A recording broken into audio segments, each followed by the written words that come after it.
Good morning. This is Dividend Coffee, and today what I'd like to discuss are actual dividends. As you can see, this is my portfolio as it currently stands. I now have £908.18 in my account, and I have a portfolio actually of 874.37. I have reserved orders of £33.71, and I have free funds of 0.40.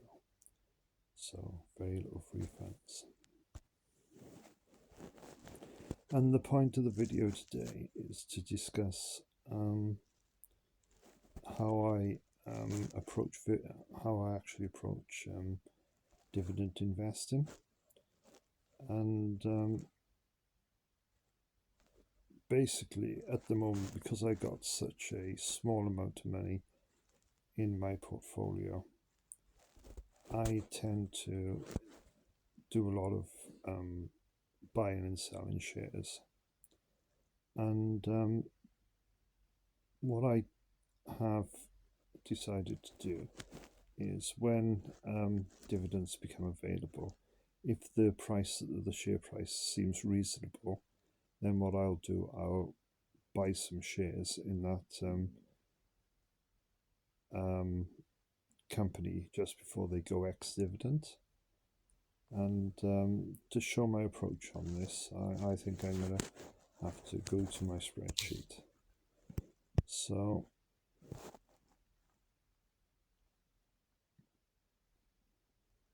I have a spreadsheet here, and what you'll notice on the left hand side is that there are a lot of companies that I have either invested in the past, or that I'm interested in investing in the future.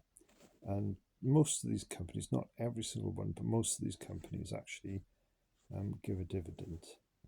And what I tend to do is I track the dividends and when they become available next, or when they go ex-dividend next. Now, for people that don't know, the ex-dividend date is if you hold shares prior to that date, and on that date you will certainly get, on the date that they go ex-dividend, they will pay you a dividend payment, maybe 1 month, maybe a couple of weeks, or maybe even 2 months down the road. You'll certainly get a dividend as long as you hold shares in that company on that particular date. So my strategy normally is to certain companies, because they do dividends 4 times a year, I tend to just keep those companies. Some companies I'll buy and sell and make a realized profit on. And but each month what I do, I highlight in red companies that I'd be interested in either increasing the amount of actual shares that I have in that company. I got some shares in the City of London, and they go in ex-dividend on the 23rd of the 1st, 2025. So if I add, say, some more money into the account, I might think I'll target, if the price of the shares at that time are reasonable, I'll then put some money into those shares. And as we go down here, you can see that there's PHP, which is a REIT, and a REIT, I believe they're called. and that goes ex-dividend on the 9th of the 1st, 2025. So that date is coming up rather soon. So what I've actually gone and done is today I've purchased some more shares in PHP, and so let's just we'll have a look at that in a minute. Another company's going, IG Group, and they're going ex-dividend on the 30th of the 1st, 2025. Now I've put an orange there as opposed to red because looking at where they currently stand in the market on how much their shares are worth, they're really at the top of the scale at the moment, and from my point of view anyway, somebody else may just want to buy into them for whatever reason, but from my point of view, I just think they're too expensive at the moment. So even though they are going to go ex-dividend on the 30th, I won't be buying into those because I just think at the moment, for me, with such a very small account, it's just something that I don't want to buy into, because if the stock price then goes down, it'll probably take an awful long time to recover that stock price, even though I've made a very small amount of money on the dividend. So there's my strategy so far. So if we just have a look at how I go about doing this. So here's my account again. So if we go down to PHP, and currently at the moment, they're actually, today they've gone down quite a bit. So for me to be in profit with them, I have to be above 92 pence 0.52. Also, the other thing here is that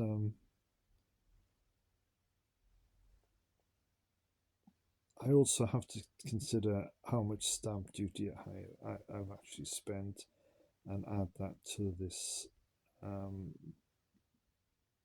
the realized profit that I make, or make a reduction of the stamp duty from the realized profit. So if, for instance, I make a realized profit of, say, £1, and the stamp duty is 20 pence, then really I'm only making a realized profit of like 80 pence. So it's just something that I sort of think about and calculate if I am trying to make a realized profit on something. You've got to calculate in stamp duty in the UK. So if we go down here, just to show today, I've purchased 8 shares, and stamp duty for that was 0.04 pence, and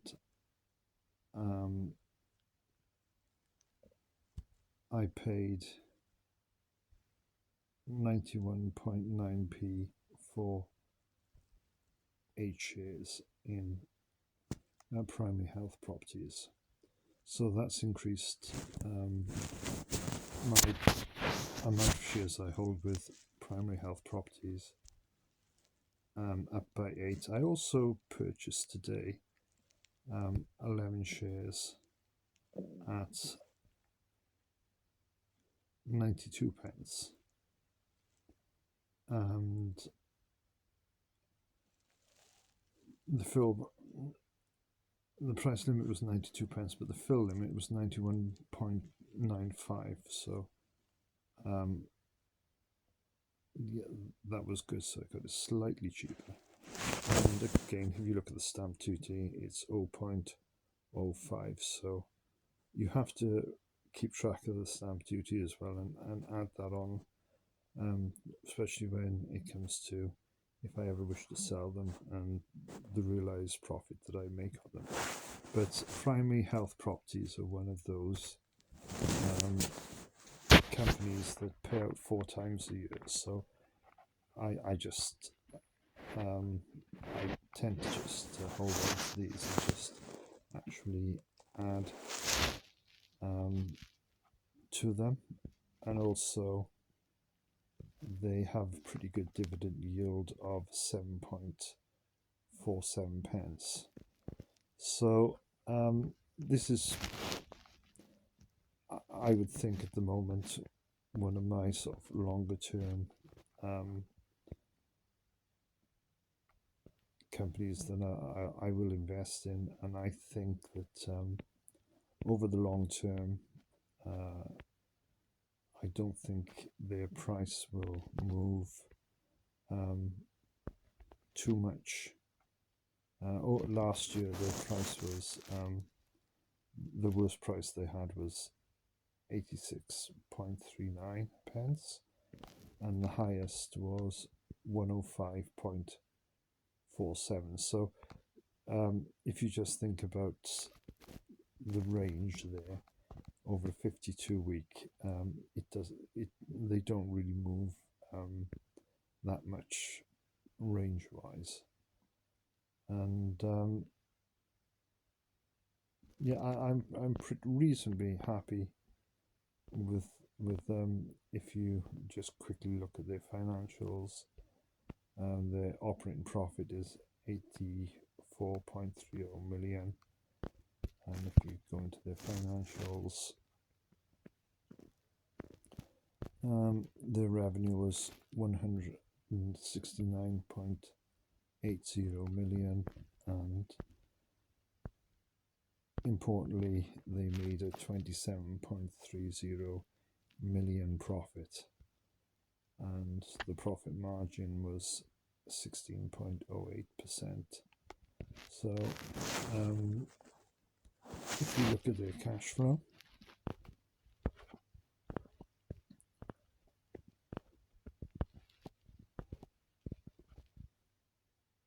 at the beginning it was 29.10 million, and at the end it was 3.20 million. So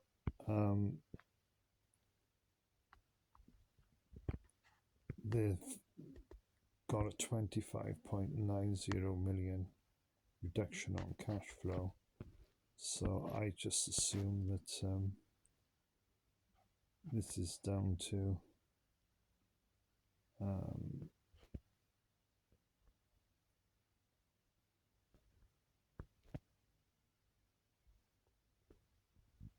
well, they got 5.10 million acquisitions here, so they've bought something by the looks of things as well. So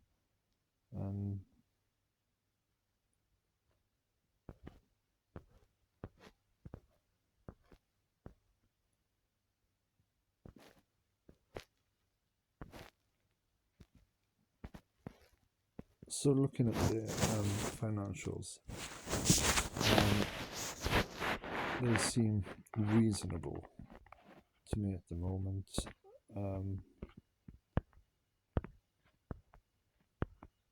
So I think PHP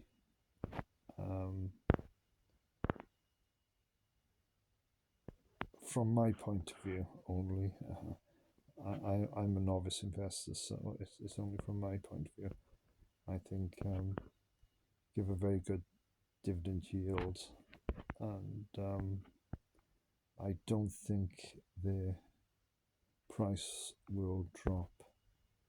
I could be completely wrong, of course.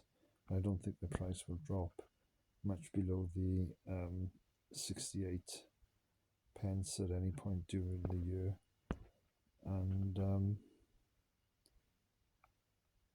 but it's the highs for the year is 105, so there is some potential for a bit of a drop off there. But as I say, it's a company I'd like to hold long term, and if you consider the dividend yield of 7.47%, that's a lot higher than you get in any or very few bank accounts these days. So just on the yield alone, I'd be pretty satisfied. And it's only one of many companies that I own, and I only hold £45 and 5 pence in the company at the moment. So yes, and the other thing that I tend to do is I'll go to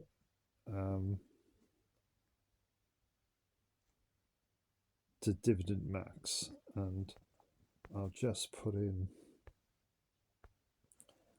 how many shares, like 49 shares, press calculate payment, so I know that on the 9th, if I keep these and they go ex-dividend with the amount of shares that I currently got, I'm guaranteed a 0.87 pence profit, or dividend, should I say. More dividend than profit. Profit is a slightly different thing. So an 0.87 pence dividend, and I tend to use Dividend Max a lot because I just think it's really good. And also, if you go down, it gives you all the ex-dividend dates that are coming up, and how much was paid out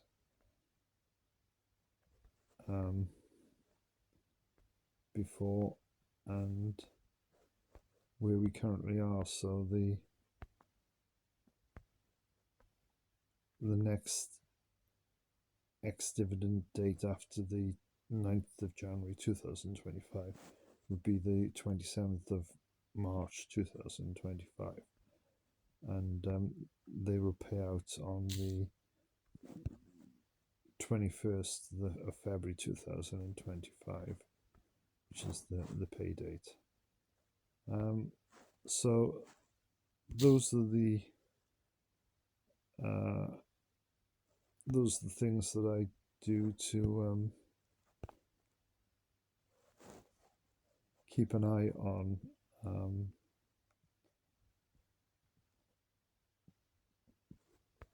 how many shares I've got and how much they'll pay out on a dividend, and when they go ex-dividend, and the ex-dividend dates, and the companies that I'm actually interested in. So that's all I have for week 5, or video 5, should I say. So if you've enjoyed this video, please can you, because I don't really have any subscribers at the moment, I don't think. So yeah, if you could possibly subscribe, ring the bell, I think that's helpful for some reason. And if you want to make any comments or any suggestions, please feel free to in the comment section. And or if you do not wish to subscribe and you just want to see how I'm doing over over the next year, over my Witherspoon's 52-week dividend challenge. So will I be able to make enough in dividends, realize profit and interest over 52 weeks to basically pay for 52 weeks of free coffees. I tend to pop up to Witherspoon's once a week at least, and I pop in with a friend and we have a coffee together. And I just thought it would be very nice if those coffees were actually free. And I'm also going to we look here, I'm going to target Witherspoons themselves. These are pending orders here that I have.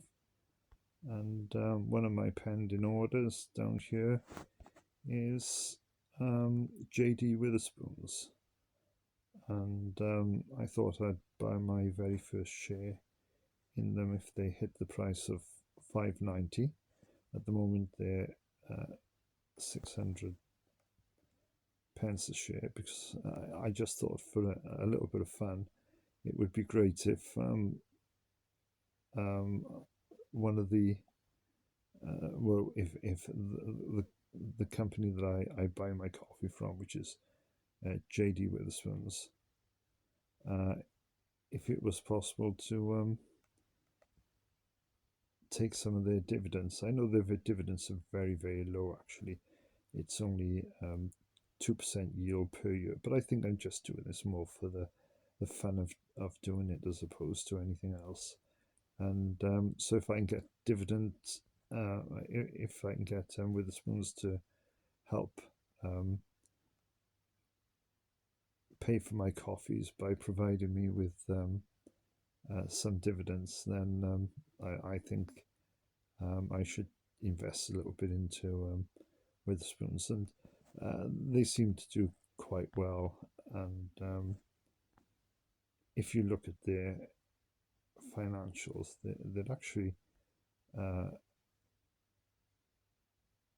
very generous company if you just look at their financials, because their revenue is 2.04 billion, but they actually only make a net profit of 48.79 million. And I must be completely honest, the price of the coffees there are incredibly reasonable, and you can't get that from any other company at that price, and they're refillable coffees as well. So I must give it to Mr. Witherspoons that he's very generous and very kind to old age pensioners. And a lot of old age pensioners actually go, and we have free bus pass. And if you jump on the bus and you go somewhere and you have a Witherspoons coffee somewhere, and so you get your free bus trip, and hopefully with this challenge I'll also get my free cup of coffee when I get to Witherspoons, and that's the whole point of this challenge. Okay, that's all for week 5, and it was all to do with discussing the how I think about dividends and how I personally approach